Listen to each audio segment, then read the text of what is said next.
Welcome. In this video, I'll show you how to install scanners from StockScripts. When you purchase a scanner from StockScripts, you'll receive a zip file with the code as well as the instructions. So here I have an example zip file. We'll extract the contents of the zip file and then we'll go into the folder. If we open the scanner file, we'll see that we have the code right here. So we'll copy this code and then go into thinkorswim. And in thinkorswim, we'll navigate to the scan tab. And your scan tab may already have a scanner set up. You can tell if a scanner is set up if you see basically these filters listed here. Like here we have an ask filter, an ask size filter, and a custom filter. But in order to get a new scanner set up, we will delete these filters by selecting the X's here. All right, so now we have no filters here. We're going to add a new filter for our scanner. So we can click the plus here to add a filter.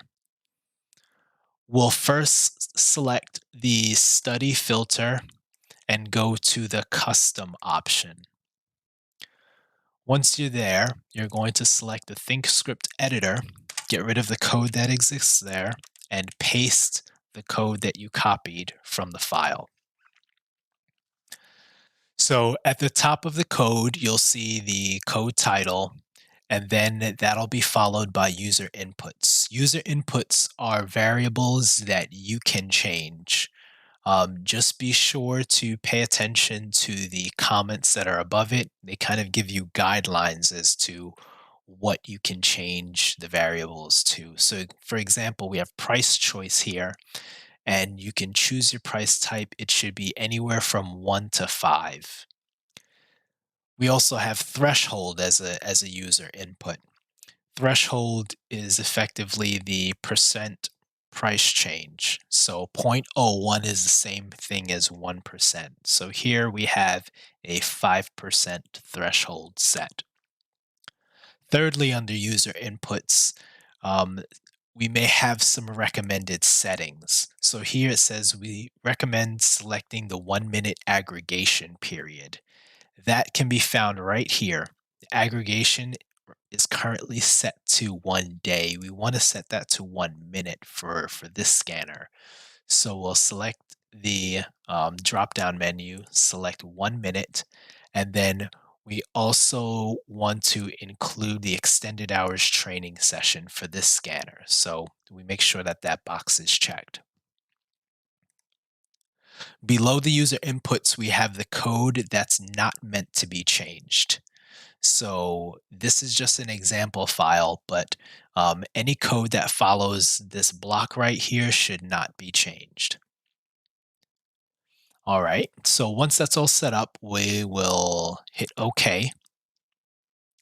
Then we can add other filters. So now your code is set up. We want to add other filters um, in case we want to filter by stock price. So let's say, for example, we want to look at stocks that are $5 and above. So if we look for last, we can set the minimum to 5. And then we can set the max to, yeah, the default max. So now we are scanning all stocks that are at least $5 that meet the criteria of our scanner.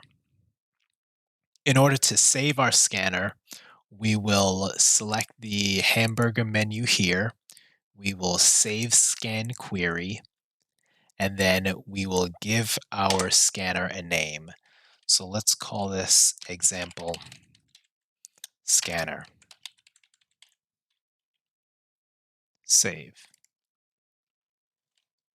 And then we can scan by selecting this green button here. So here we ran our example scanner, and it gave us the first 10 out of 313 stocks that fit the criteria here. We can filter out our stocks by adding more filters, or we can modify the filters. So let's say we change this to $20 and let's add a volume filter.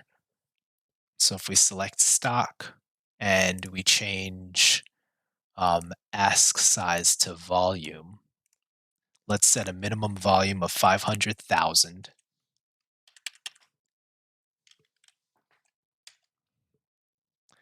and then select scan. So now there are 44 stocks that showed up, and our scanner is currently showing the first 10. We can select to show more here. So that's how you install scanners from StockScripts.